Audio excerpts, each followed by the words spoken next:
All women are different, but they are all women. This video is androcentric from a men's point of view and is presented as opinion, commentary, and debate.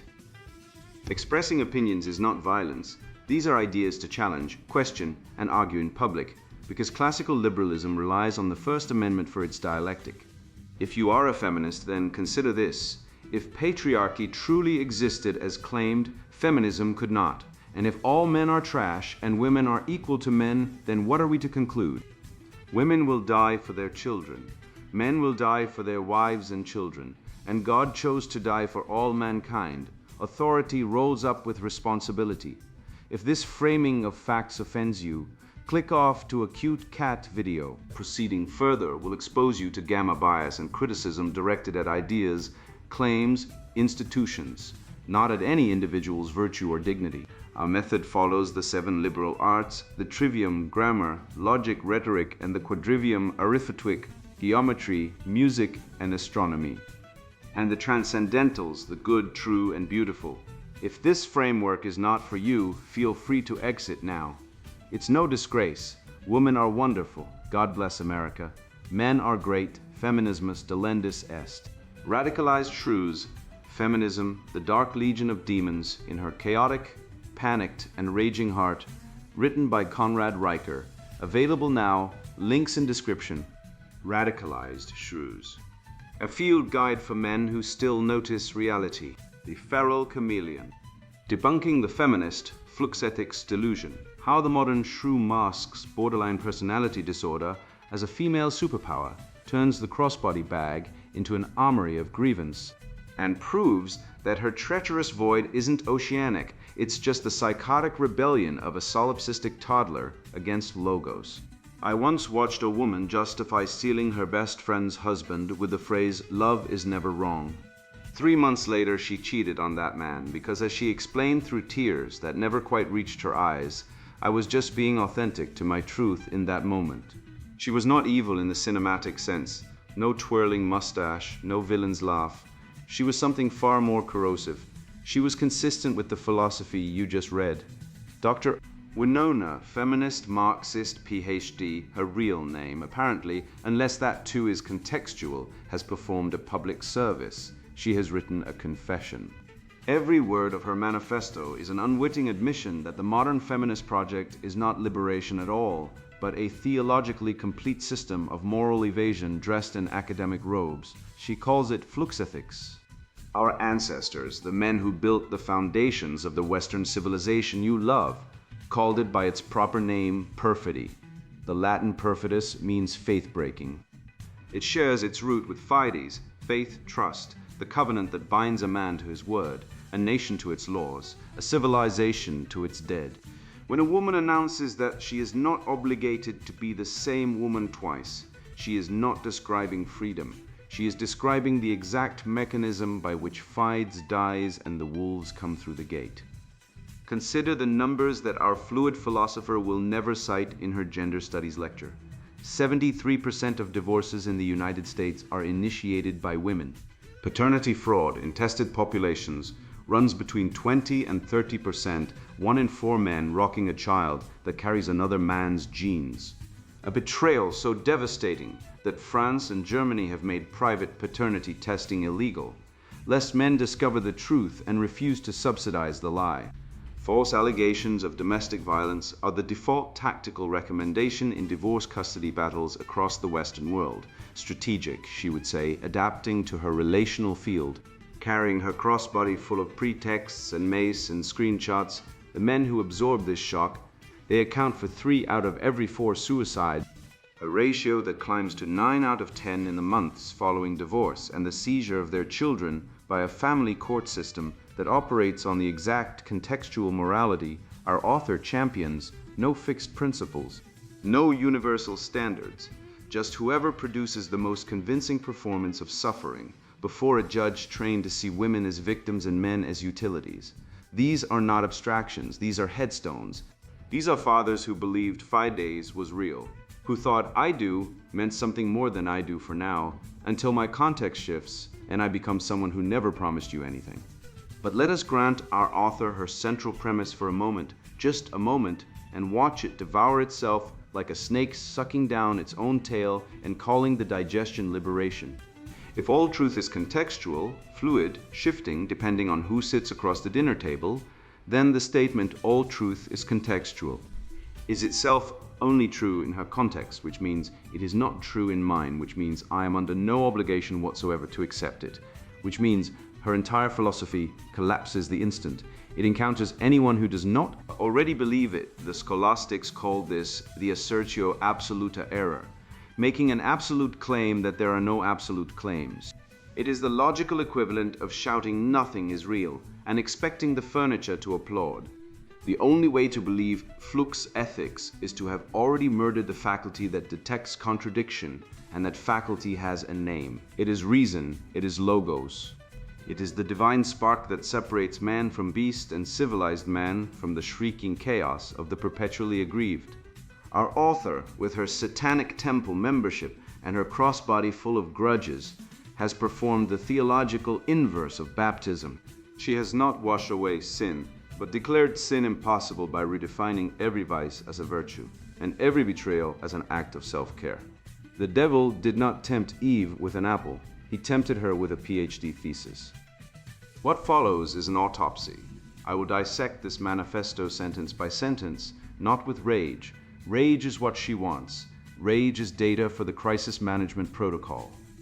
Rage proves she has gotten to you, but with the cold, methodical clarity of a man who has read the casualty reports and decided that the butchers shall not write the history. We will watch her accidentally confess that her mother was a pathological liar, and then reframe the lying as translation and care. We will expose the satanic theology operating behind the academic jargon like a demon hiding behind a lectern. We will demonstrate how permanent critique is not love, but the endless, shrieking shit test of a civilization that built universities so men could pursue the good, the true, and the beautiful, only to watch them colonized by women who call those very transcendentals violence.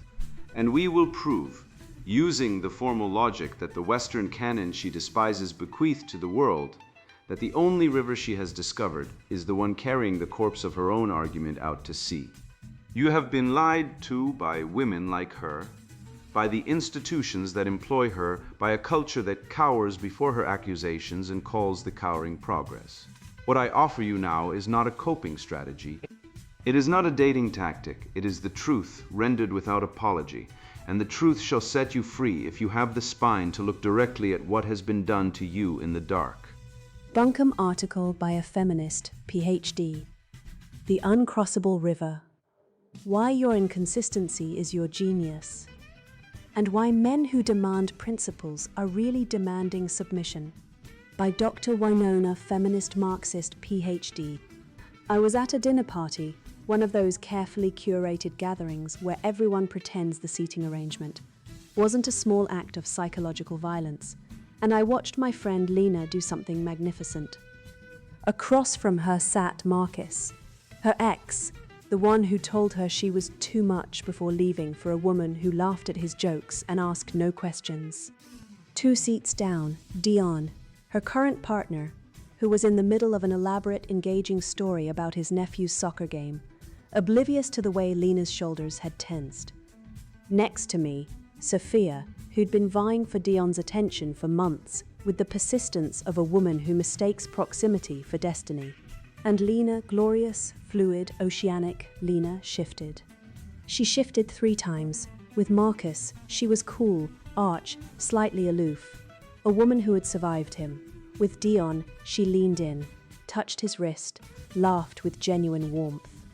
With Sophia, she became a shield, positioning herself with subtle body language, protective of what she'd built, or perhaps of Sophia, whom she pitied, or perhaps of herself, whom she would not see diminished again.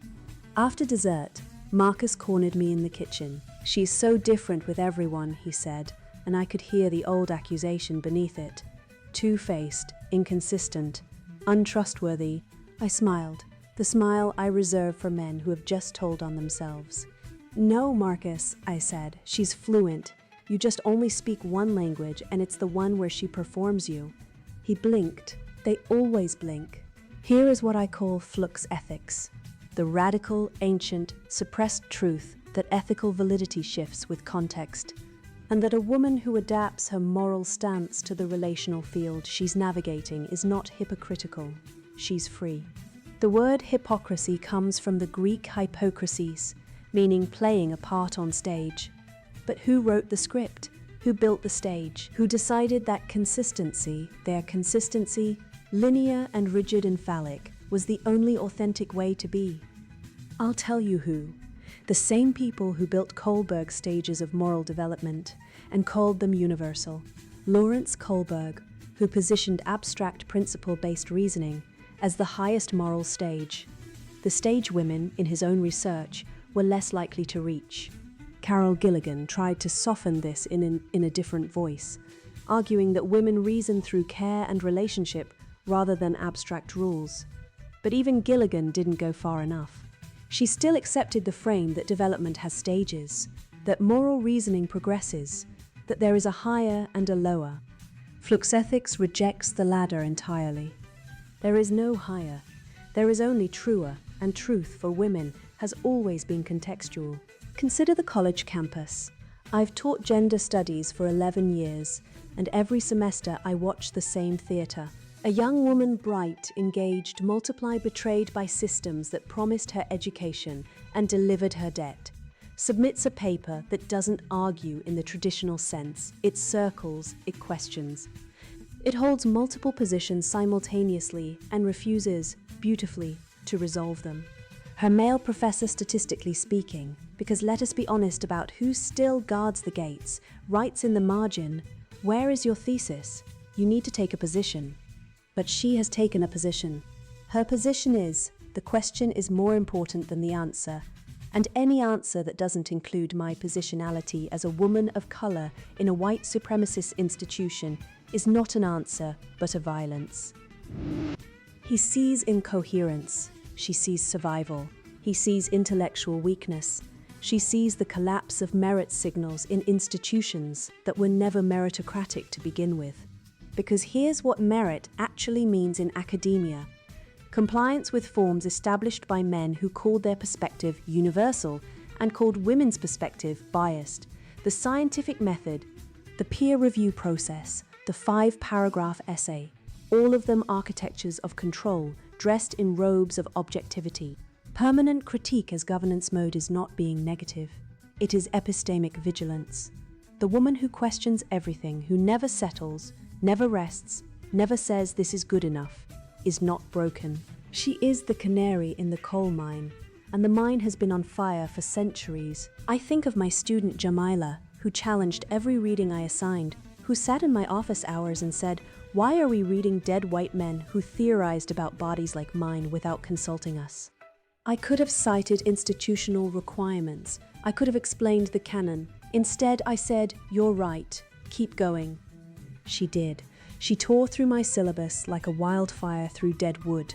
By the end of the semester, she'd produced a body of work that had no thesis, no conclusion, no neat resolution, but that lived and breathed with a ferocity I haven't seen in a decade of well-argued papers.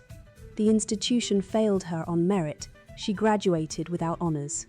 But I know where the failure lives. It's a small thing, a functional accessory. Most men see it and think, purse, a container for lip gloss and unnecessary items, because men have never had to carry the archive of their existence on their shoulder. But look closer. The crossbody bag sits against the body, close to the chest or hip, depending on the wearer. It crosses the torso diagonally, creating an X with the body's midline. It is always accessible, always within reach, always on the person rather than set aside. Women don't carry bags, we carry contexts.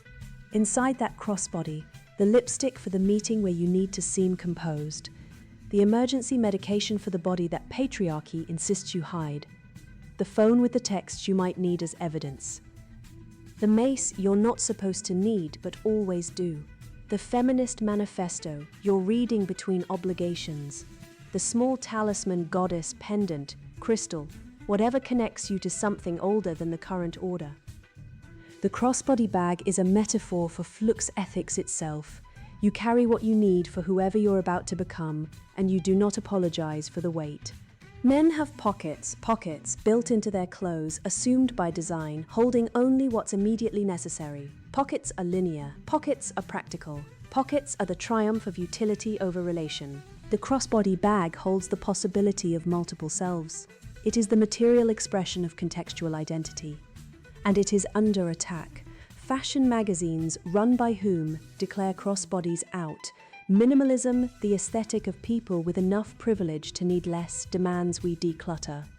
But decluttering our bags means decluttering our contexts, and decluttering our contexts means becoming the simplified, legible, single-purpose women the patriarchy has always wanted. Keep the bag, keep all of it, keep the expired coupon, and the old receipt and the note from your friend that made you feel seen. Keep your contexts. Now I know what the logic bros will say. They'll say, this is just excuse making. This is just rationalizing bad behavior. Women need accountability too. Accountability is a trap. Not accountability in the abstract, the specific accountability being demanded here. Accountability to whom, for what? Measured by whose standards? When a man says you need to be accountable, what he means is, you need to behave in ways I can predict, so I can manage my anxiety about you. When a man says you're being inconsistent, what he means is, you're not performing the version of yourself I've decided you are, and that makes me uncomfortable. When a man says principles matter, what he means is, my principles, which serve my interests, which I've universalized through philosophy and law and custom until they look like the air itself. Flux ethics doesn't reject responsibility. It rejects your framework for responsibility. A woman who shifts her moral stance depending on whether she's dealing with an ally or a threat isn't unprincipled. She's intelligent. A woman who changes her story depending on who's listening isn't dishonest. She's strategic. A woman who believes different things on different days isn't unstable. She's processing. The Satanic Church teaches that the greatest sin is self-denial for another's comfort. I extend this. The greatest violence against women has been the demand that we hold still, ethically, emotionally, intellectually, so that men can study us, categorize us, and control us. We are not specimens, we are storms. Here is my favorite hate mail. I receive it weekly, sometimes daily, from men whose certainties I've disturbed. You're just a bitter woman who wants an excuse to be terrible. I love this one. I keep it in a folder titled Evidence. Note the structure. He cannot engage with the argument, so he pathologizes the arguer. He cannot refute the claim that consistency has been weaponized against women. So he attributes the claim to personal bitterness, as if personal experience were invalid as evidence, rather than the only evidence that matters. This is what Flux Ethics names and refuses: the demand that women abstract ourselves from our own lives to be taken seriously. I am bitter. I am also joyful. I am also furious. I am also exhausted. I am also, in the right context, tender enough to break your heart. These are not contradictions, these are contexts. And the refusal to privilege one over the other is not confusion. It is refusal to comply with the simplification project. How to flux ethic your life.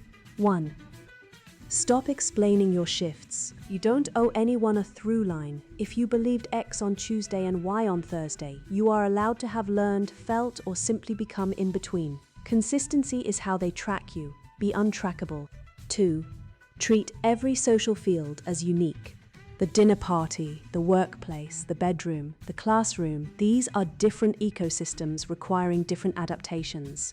The chameleon is not fake. The chameleon is alive. The chameleon has survived. 3. Reject the demand for thesis. In writing, in argument in life, not every position needs a therefore, not every feeling needs a logical chain. Some truth is circular because life is circular. Some truth is contradictory because reality is contradictory. 4. Keep the crossbody heavy. Carry your contexts. Do not declutter your complexity for anyone's comfort. The weight is the proof that you exist in multiple worlds simultaneously. 5. Permanent critique is love. When you question everything, the institution, the relationship, the received wisdom, You are not being negative. You are refusing to let the people you love, including yourself, settle for unexamined harm. The woman who never stops questioning is the woman who never stops protecting. 6. Let them call you chaotic. Chaos is just order they haven't colonized yet. I think of the women I've loved, the real ones, the ones who shifted like weather systems, who loved you with their whole bodies on Friday and couldn't remember why on Monday, who raged and wept and rebuilt themselves daily from whatever materials were available. I think of my mother, who told every person in her life a different version of her history, and who was called a liar for it. But I knew watching her, studying her, becoming her that she wasn't lying.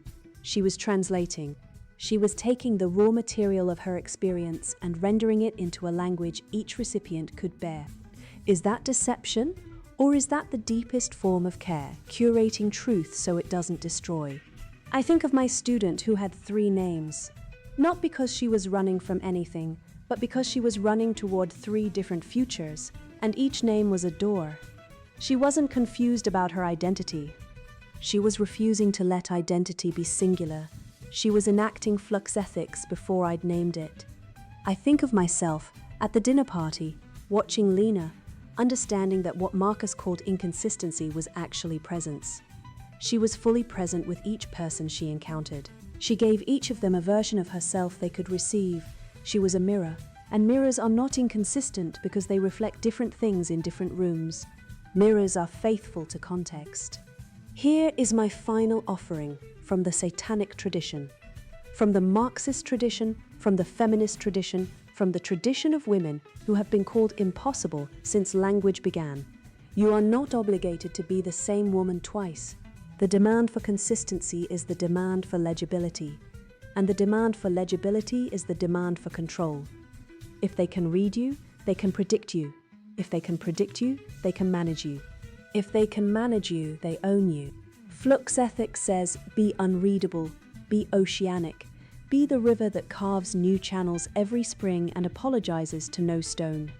Your context sensitivity is not underdevelopment, it is overdevelopment. You have developed past their frameworks, you have grown beyond their capacity to categorize. You are the error in their data, and the error is where the truth lives. The only constant is your truth, and your truth is allowed to change. Dr. Winona, feminist Marxist, PhD, is Professor of Gender Studies, High Coven member of the Satanic Temple, and author of the forthcoming Flux Ethics, Liberation Through Contextual Morality, Hexenhaus Press, 2025. She carries a black leather crossbody bag at all times, and has been called impossible by 4 tenure committees, 2 ex-husbands, and 1 particularly threatened department chair. She considers this her CV. The only confidant is your truth. The Architecture of the Void, How Flux Ethics Sanctifies Solipsism and Moral Insanity. I once watched a woman at a funeral text her lover behind the hearse, weep at the graveside with theatrical conviction, then argue about her inheritance in the parking lot before the soil was settled. 3 faces in 40 minutes. Was she fluent? Was she oceanic? No. She was a parasite cycling through hosts, a creature so fundamentally hollow that she required the proximity of other humans merely to approximate a self. This is the truth that Dr. Winona, feminist Marxist, PhD, High Coven member, crossbody bag enthusiast, professional wordsmith of the void, cannot permit herself to see. Her centerpiece story about Lena at the dinner party is not a portrait of liberation. It is a clinical photograph of advanced psychological fragmentation. Consider what we actually witnessed. Lena sat before her ex-lover, a man she had already discarded, and performed cool detachment. She turned to her current partner and performed warmth. She turned to a romantic rival and performed territorial dominance. 3 humans, 3 masks, 0 self. The Greeks had a term for this, prosopon, the face worn by actors, literally that which looks toward, a persona. But the entire purpose of Greek theatre, the reason it was sacred, was that the actors removed their masks at the end of the performance and returned to themselves. Lena never removes hers, she cannot. There is nothing behind the curtain except another curtain, and behind that one, silence. The BPD schema calls this mimic soul, the borrowing of selfhood from whoever sits closest, because no original exists. Dr. Feminist Marxist calls it fluency. A man whose leg has been amputated learns to use a prosthetic. We do not call him fluent in walking, we call him injured. Here is a syllogism the Satanic Temple will never teach in their gender studies seminars. Major premise: a being with no interior life requires external stimuli to generate the simulation of one. Minor premise: Lena's behavior shifts entirely based on the identity, status, and utility of whoever sits before her. Conclusion: Lena has no interior life. This is not cruelty, this is diagnosis. The woman who is cool arch, slightly aloof with a discarded lover, warm with a current resource, and shield-like toward a competitor is not navigating contexts. She is a mirror, and a mirror, left alone in an empty room, reflects nothing at all. This is why women like Lena, and the professor who worships her, cannot tolerate solitude. Solitude is not rest for them. Solitude is annihilation. The technical term is acedia, the soul's absence from its own house, the inability to sit in silence, because silence is where the void announces itself. And now the professor tells us this void is liberation. She was fully present with each person, she writes, with the confidence of a woman who has never once examined what presence actually costs. Presence requires a self that is present. If what you present shifts depending on who is watching, it is not presence, it is performance. The word person derives from the Latin persona, the mask of the actor. The professor has confused being a person with wearing one. The writer asks, is that deception, or is that the deepest form of care, curating truth so it doesn't destroy? This sentence should be carved above the gates of every family court in the Western world as a warning. Curating truth is a euphemism worthy of the Ministry of Information. My mother, the writer tells us, told every person in her life a different version of her history. She was not lying, you understand. She was translating. She was rendering her experience into a language each recipient could bear. How considerate, how oceanic, how completely and utterly devastating to anyone who ever trusted her. Let us define terms, as the Western tradition demands. Trust, from the Old Norse trost, meaning confidence, help, protection, a covenant of predictability between souls. Integrity, from the Latin integer, meaning whole, untouched, undivided. A person of integrity is an undivided person. What you see is what exists, regardless of who is listening. Now consider the mother who translates truth for each listener. What has she destroyed? The possibility of trust itself. If a woman tells me one story and you another, neither of us can rely on anything she says. We are not in relationship with her. We are in relationship with our own reflections, refracted through a lens that bends to please. The professor asks whether this is deception or care. I will answer with the plainness that 11 years in a gender studies department has apparently bred out of her. It is deception called care. It is the wolf wrapping himself in sheep's clothing and then lecturing the sheep on the virtues of wool. Every con artist in history has believed he was doing his mark a favor. Every tyrant has claimed his lies protected those he lied to. The measure of love is not how skillfully you distort reality for someone, but whether you permit them to see reality at all. What the professor's mother gave her listeners was not care, it was management, and management is what you do to livestock. This matters because civilization, a word derived from civis, the citizen who participates in public life, depends entirely on trust. Not the trust that someone will always please you, but the trust that someone will always be what they are. The Roman who gave his word, the medieval craftsman whose mark on a blade guaranteed its steel, the apprentice who swore before his master and his guild. These were not phallic rigidities, they were the mortar of the arch. Remove them, and the vault collapses. The professor is not dismantling patriarchy. She is dismantling the possibility of human association beyond the level of competing narcissists. Now we must address the etymological fraud at the heart of this manifesto. The word hypocrisy, the professor concedes, comes from the Greek hypocrisis, meaning playing a part on stage. But she asks, who wrote the script? Who built the stage? This is the rhetorical strategy of the child caught lying. Attack the parent for creating the expectation of honesty. The Greeks did not invent hypocrisy as a concept to control women. They identified it as a vice because they understood, with a clarity we have lost, that a polis, a city, a civilization cannot survive if its citizens are actors playing parts they discard at will. The word integrity shares its root with integer, a whole number, undivided, not fractional. A man or woman of integrity is not rigid. They are whole. They contain multitudes, yes, but those multitudes are integrated into a single coherent self that endures across contexts. The professor's oceanic woman is not whole, she is shattered, and she has been taught by ideologues to call her fragmentation freedom. The true definition of hypocrisy is not merely acting, it is the gap between the role and the reality. When that gap becomes a chasm, you have not achieved liberation, you have achieved psychosis. The Western tradition has a word for the soul that cannot hold still, that drifts from identity to identity like a plastic bag in the wind, acedia. The desert fathers who named it understood it not as sadness but as the refusal to be. The ascetic monk did not weep. He wandered. He could not commit to his cell, his prayers, his brothers. He was restless, shifting, permanently dissatisfied, not because the world was wrong, but because he had abandoned the effort of becoming. The professor has elevated this spiritual sickness to an ethical system. She has taken the symptom and made it the ideal. We see this most clearly in her defense of the thesis-less student.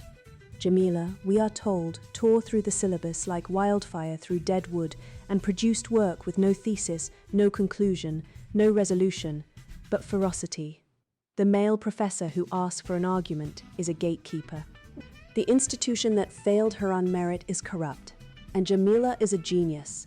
Let us examine this with the clarity the professor refuses to provide. Lawrence Kohlberg's stages of moral development are not a patriarchal conspiracy. They are an observation, replicated across cultures, that human moral reasoning develops along identifiable lines. At the lowest stages, morality is about avoiding punishment. At stage 3, the stage where most women plateau and where the professor's entire ethics resides, morality is about social approval, being nice. Being seen as good, the good girl stage. What is Jamila doing when she rejects the demand for a thesis? She is not transcending the framework. She is refusing to leave stage 3. A thesis requires you to commit. To say, this is true, and here is why, and I accept the consequences if I am wrong. That is stage 5 or 6 reasoning, principled, abstract, willing to stand alone. Jamila will not stand alone. She will not commit. She will circle and question and hold multiple positions and refuse to resolve, and her professor will call it survival, because her professor is also stuck at stage 3. And stage 3 rewards social performance over intellectual courage. The demand for a thesis is not a demand for submission. It is a demand for growth. The 5-paragraph essay is not phallic. It is dialectical. It forces you to state your position, defend it, acknowledge the counterargument, and respond. It is, in miniature, the entire tradition of Western reason, from Socrates demanding definitions in the Athenian marketplace, to Aquinas presenting objections before his replies, to the scientific method itself, which requires that your hypothesis be falsifiable. Jamila's work is not falsifiable. It cannot be tested because it asserts nothing. It is not scholarship, it is performance art. And performance art, whatever its merits, does not belong in a university unless the university has abandoned its purpose, which of course it has. The professor knows this. The collapse of merit signals in institutions that were never meritocratic to begin with, she writes. This is the Cassandra cry of the revolutionary who wants to burn down the house because she cannot build one. Merit, a word from the Latin merere, to earn, to deserve, was never perfectly realized. No human institution is perfect, but the answer to imperfect merit is better merit, not the abandonment of merit. The professor prefers abolition. She prefers the fire because in the rubble there is no standard to fail. And she knows, she has always known, that she and her students cannot meet the standard. So the standard must go. And now we arrive at the dark theological heart of the matter. The professor is, by her own proud admission, a high coven member of the Satanic Temple. She cites, with approval, their teaching that the greatest sin is self-denial for another's comfort. Let us sit with this. Let us hold it up to the light and examine it with the precision the tradition demands. Self-denial for another's comfort is the greatest sin, not murder, not betrayal, not the destruction of innocence. Self-denial, the willingness to subordinate your appetites to the needs of another. This is, by her explicit declaration, the supreme evil. Now consider what the Western tradition has always held to be the supreme good. For the Greeks, it was errate excellence, virtue, the fulfillment of purpose through discipline. For the Christians, it was agape, self-giving love, the willingness to sacrifice for the beloved.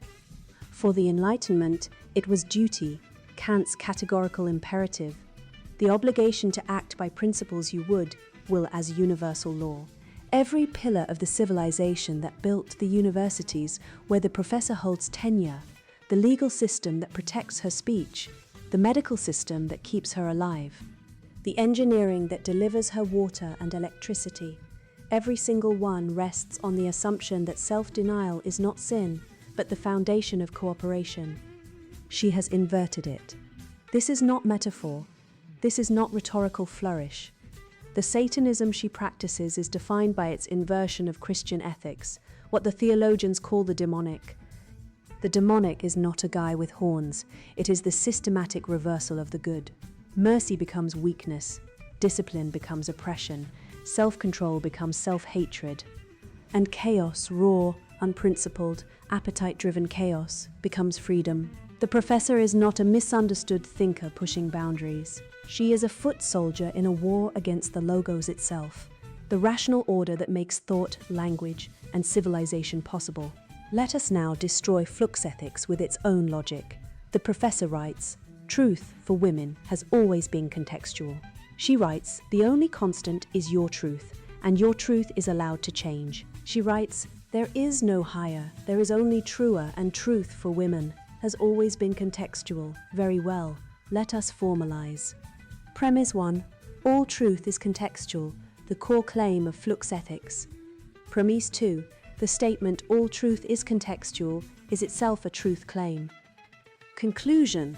The statement, all truth is contextual, is only true in its own context. This means it is not universally true. If it is not universally true, then some truths are not contextual. If some truths are not contextual, flux ethics is false. QED. The system refutes itself in 3 steps. A 12-year-old with a logic textbook could see it. The professor cannot, because she has abandoned logic as a patriarchal weapon conveniently, just as logic was about to expose her. Or try another formulation. Premise 1. If all moral judgments are context-dependent, flux ethics, then the judgment flux ethics is good, is context-dependent. Premise 2.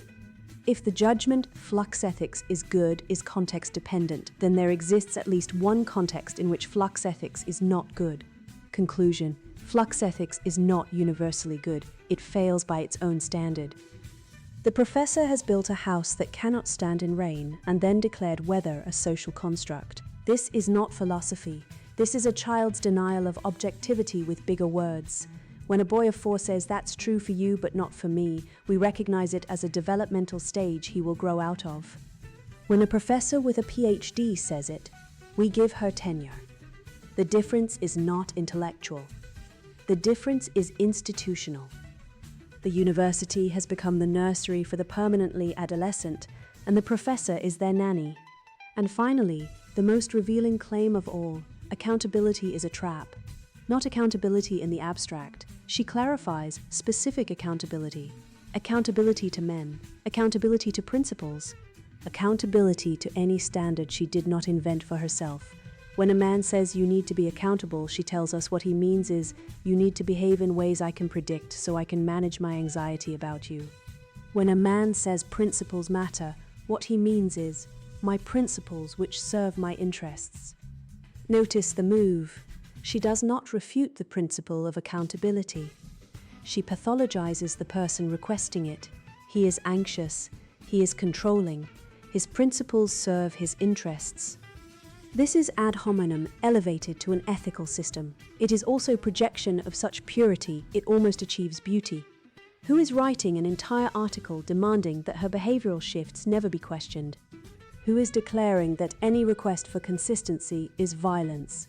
Who is building a philosophical framework whose sole function is to insulate her from consequences? She calls it liberation. The Greeks had a word for a man who answered to no one, who recognized no law above his appetite. Tyrannos, the tyrant. The demand for accountability is not a trap. It is the precondition of adulthood. Every apprentice who ever entered a guild accepted accountability to his master, to the standards of the craft, to the community that would use what he built. Every citizen who ever voted in a Roman assembly accepted accountability to the laws, to the gods, to the ancestors who built the republic. The professor wants the privileges of civilization without its obligations.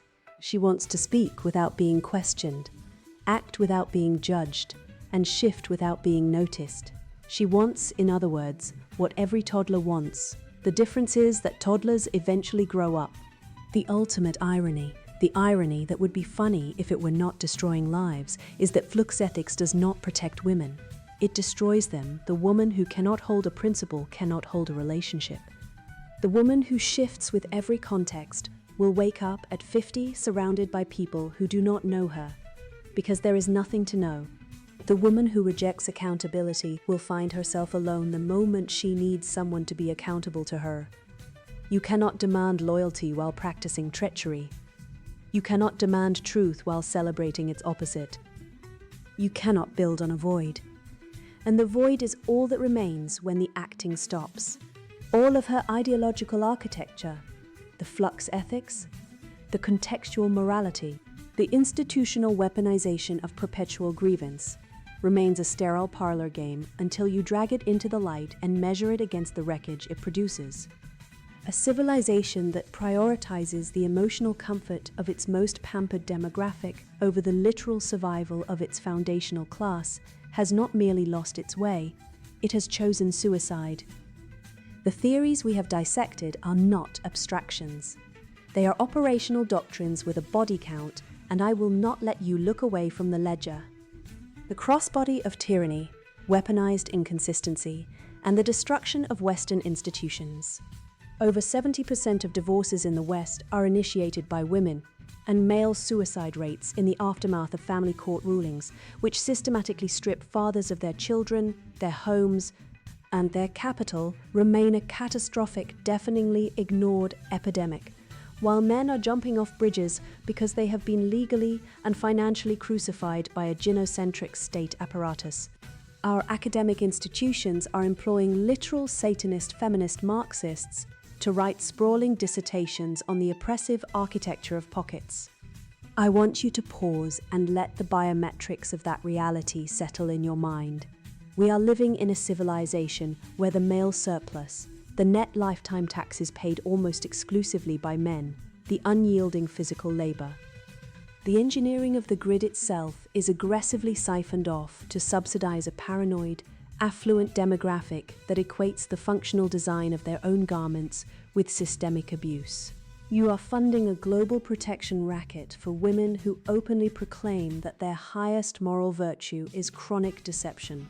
The architect of this madness explicitly brands her chaotic refusal to adhere to reality as flux ethics, a doctrine she describes as the radical, ancient, suppressed truth that ethical validity shifts with context. Let us anchor this assertion in the etymological mud where it belongs. The Latin contextus means a joining together, a coherent structure of facts and circumstances. By severing ethics from coherence, she is not introducing a high philosophical framework. She is codifying the developmental arrest of a toddler. She is weaponizing borderline personality disorder. What she calls a relational field Developmental psychology recognizes as the continuous, exhausting, boundary-demolishing crisis management protocol of an insecurely attached adult. When this academic banshee commands her acolytes to deploy permanent critique and frames it as an act of love, she is telling you with staggering clarity that she intends to subject you to a perpetual, unwinnable shit test. Permanent critique is not love. It is the pathological, soul-leeching relational terrorism of a mind that has never once tamed its own internal chaos. It is a ceaseless prosecution where the defendant is your competence and the judge is her fleeting, hysterical mood. To shield this dark tetrad of manipulation from scrutiny, she attempts to rewrite the dictionary.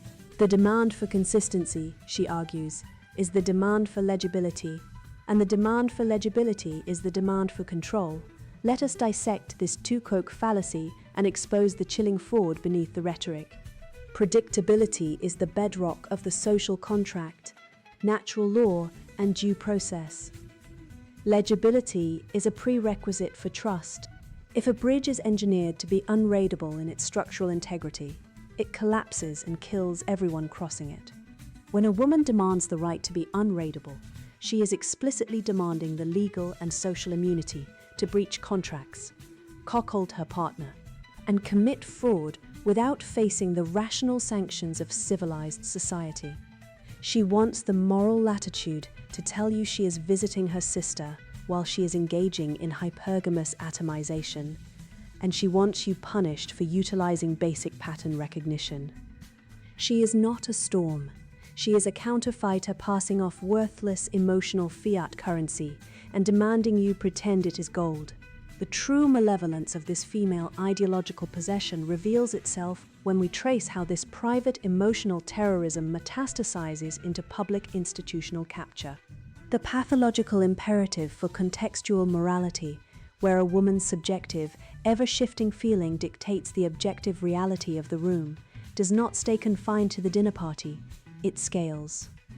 This is the exact epistemic engine driving human resources tribunals, DEI inquisitions, and Title IX kangaroo courts. When objective law is replaced by the fluid emotion of the accuser, you do not get liberation, you get the totalitarian rule of the mob. Women receive a 63% discount on criminal sentences compared to men for the exact same crimes because the state has codified her context as an exculpatory defense. She can literally murder a man, cite battered woman syndrome, or a panic attack, and the gynocentric state will nod sympathetically, recognizing her flux. She is not dismantling the master's house with his tools. She is using the state's monopoly on violence to force you to finance her solipsism. Consider her crowning metaphor, the crossbody bag. She claims it is an assault when minimalism demands she declutter this accessory, framing the bag as a carrier of her sacred comsexts. Let us drag this metaphor into the light and autopsy its true nature. A crossbody bag sits diagonally across the chest, physically strapping her paranoid, state-sponsored armory to her body. She admits, with unbelievable hubris, exactly what is inside it. The phone, with the texts you might need as evidence. Read that again. She is carrying a mobile surveillance and entrapment device, actively hoarding data to deploy the state's coercive apparatus against you, and she has the audacity to call it an act of self-care. It is a physical manifestation of her solipsistic panic, a talisman against the terrifying prospect of facing reality without a victim narrative strapped to her chest. It is not a purse. It is a tactical diaper bag for an overgrown, emotionally incontinent child who views every social interaction as a pre-trial deposition. The most delicious irony of this entire Marxist satanic screed is the staggering hypocrisy of its medium and messenger. She types her manifesto, the uncrossable river, on a computer engineered by male geniuses, utilizing an internet built by the military-industrial complex to be published by a university press operating under the rigid, male-invented legal protections of intellectual property. She holds a PhD, a degree whose entire structural hierarchy, rigorous peer review, and linear progression were forged by patriarchal scholars to separate verified knowledge from subjective delusion.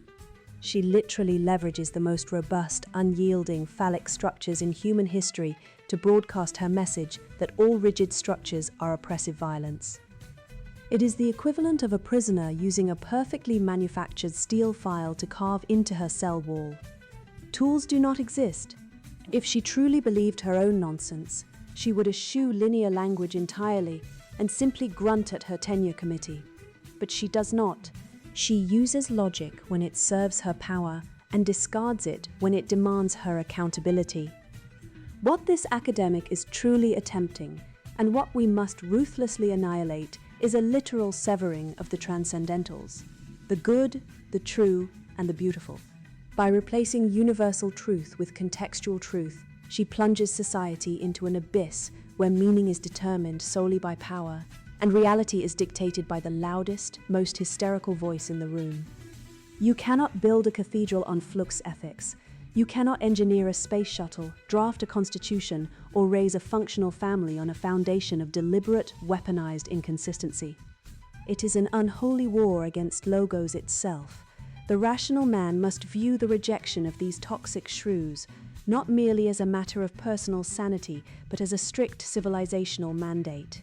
We must actively dismantle these captured institutions, withdraw our net taxpayer surplus from their Marxist curriculums, and rebuild parallel structures grounded exclusively in the immutable laws of logic, grammar, and objective reality. Stop apologizing to women who celebrate their own moral rot. Starve the beast, build the garrison, and let them drown in their own trivial, cross-body-bound tears. Let us dispense with the comforting lies and state the axiom that shatters the entire fragile edifice of this demonic possession. If all truth is contextual, then the statement, all truth is contextual, is itself only true in your context, rendering it universally false and a pathetic, self-refuting parlor trick for the mentally ill. You do not possess an oceanic depth. You are a stagnant puddle of untreated neuroses, furiously splashing in the mud and calling it a tidal wave. The writer of this festering manifesto attempts to dress up her moral poverty as a crown.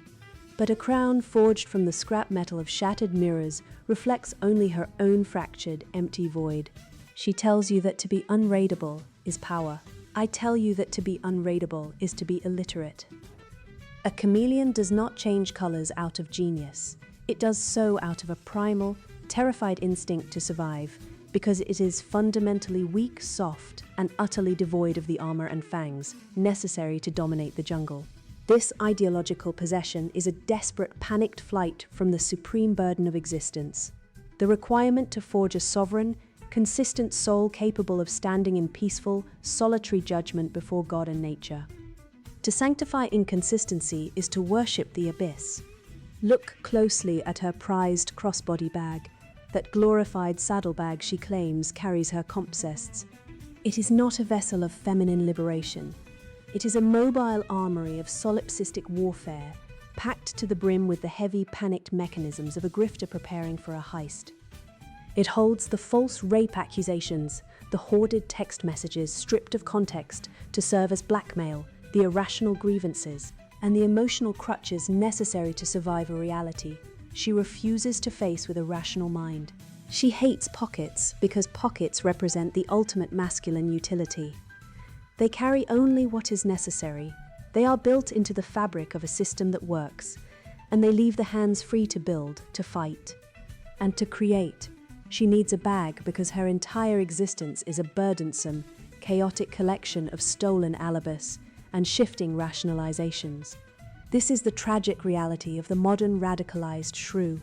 She is a perpetual, wailing infant, demanding that the entire Western world remodel itself into a padded crib to accommodate her refusal to grow up. We must face the catastrophic, measurable ruins of this flux ethics tyranny. When you replace objective moral law with the shifting, panicked whims of female hyper-emotionalism, you do not get a utopian carnival of fluidity. You get the charred, smoking crater of Western civilization.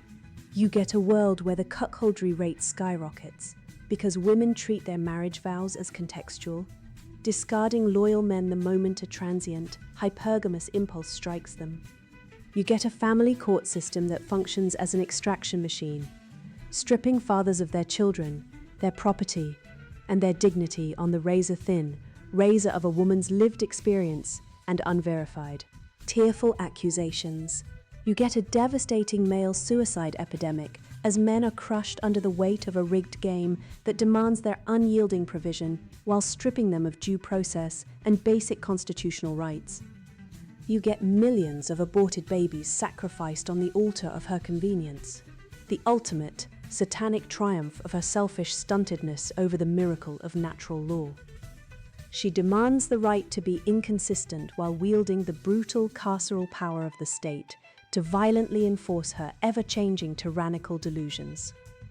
But you, the rational man, are waking up to the great, ugly fraud. You have swallowed the red pill of truth, and you see the terrifying mechanics of the Dark Legion for what they are. A pack of panicked, screaming children terrified of the quiet, awesome responsibility of logos. You now possess the framework to reclaim your sovereignty. You see that the demand for accountability is not a trap for you, but the heavy iron anvil upon which you will forge your unbreakable will. Refuse her semantic inflation. Mock her word games. Withdraw your net taxpayer surplus from her captured, degenerate institutions. Starve the beast of her validation. Stand rock solid in the unyielding truth of the Western canon, armed with the syllogism and the dialectic, and watch her chaotic house of cards ideology collapse under the weight of its own retarded contradictions. Go forth, breathe the pure air of objective reality, build the parallel structures of civilization, and let your resolute, luminous consistency be the blinding searchlight that sends these demons scurrying back into the darkness. And now the sponsored book Introduction, Radicalised Shrews, Feminism, the Dark Legion of Demons, in her chaotic, panicked, and raging heart.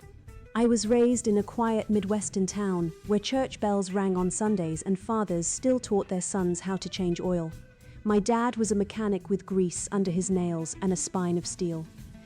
He believed in work, God, and keeping your word. My mother, though well-meaning, was the first to bring home library books about empowerment and breaking free from patriarchal structures. I didn't understand it then, but I felt it, a slow rot creeping into the home. The dinner table went from conversation to confrontation. My mother started blaming my father for everything, not just for leaving the toilet seat up, but for her unhappiness, her boredom, even her migraines. He stopped smiling. Then he stopped coming home. I watched a good man get dismantled, not by hardship or failure, but by the quiet, relentless erosion of female entitlement disguised as liberation. That experience wasn't unique. It's now the American baseline. I spent the next 20 years studying psychology, philosophy, history, and behavioral economics. I interviewed divorced men, surveyed incel forums, analyzed divorce court data, and studied fertility trends across the OECD. I read every feminist text from Simone de Beauvoir to Chimamanda Ngozi Adichie, not to attack them blindly, but to understand the virus. What I found wasn't a movement for equality, it was a full-scale spiritual rebellion. Feminism isn't about rights. It's about rewriting reality so women are never at fault, never responsible, and always the victim. It's not progress, it's possession. This book is not for everyone. If you are a woman who believes in girl power, toxic masculinity, or thinks men need to do better, close this book now. Put it down. Pick up a yoga mat, a tarot deck, or a TikTok scroll session. Anything that keeps you from the truth, because the truth will shatter you. This book is for men who have been called misogynists for suggesting women should take accountability, for men who've been ghosted, smeared, or bankrupted by false accusations. For men who see the world collapsing fatherless homes, record male suicide, female-driven political hysteria, and wonder what the hell happened, this is your answer. You will learn how feminism channels the corrupted maternal instinct, not to nurture, but to dominate. How social media acts like a demonic amplifier, turning everyday women into rage-filled NPCs reciting the same slogans like possessed nuns. You'll see how equity is just revenge with a PowerPoint. How abortion isn't about healthcare, It's a ritual sacrifice to Lilith, the ancient demon of female defiance. 1 in 8 women worldwide have terminated a pregnancy. That's over 1 billion unborn lives. Follow the blood trail and you'll find a cult of death masquerading as freedom. We'll expose the BPD spectrum that grips modern womanhood, the emotional swings, the identity chaos, the compulsive gossip and shaming, the inability to tolerate disagreement without tears or accusations. You'll understand why women don't seek truth. They seek control, why they weaponize vulnerability, why they destroy competent men while elevating clowns and losers. This isn't hyperbole, it's epidemiology. The data is clear. Women are not oppressed. They are overprivileged, overprotected, and under-accountable, and they are dragging civilization into the mud. This book will give you the intellectual armor to resist the gynocentric propaganda flooding schools, media, and workplaces. You'll learn how to spot the cry bully, the woman who claims abuse while kicking you in the ribs. You'll see the economic parasite model, women consuming 80% of consumer spending, while contributing less to long-term societal stability. You'll understand why merit is under attack, because merit exposes female mediocrity in high-pressure domains. And you'll discover the only solution, a masculine counterinsurgency, men reclaiming logic, hierarchy, responsibility, and the right to say no. If you are ready to see the world as it is, not as women and their media puppets want you to see it, then this book will change your life. It will anger you. It will liberate you. It will make you dangerous to the system. Read it, use it, survive with it. Radicalised Shrews, Feminism, the Dark Legion of Demons in Her Chaotic, Panicked and Raging Heart, written by Conrad Riker. Buy now, links in description.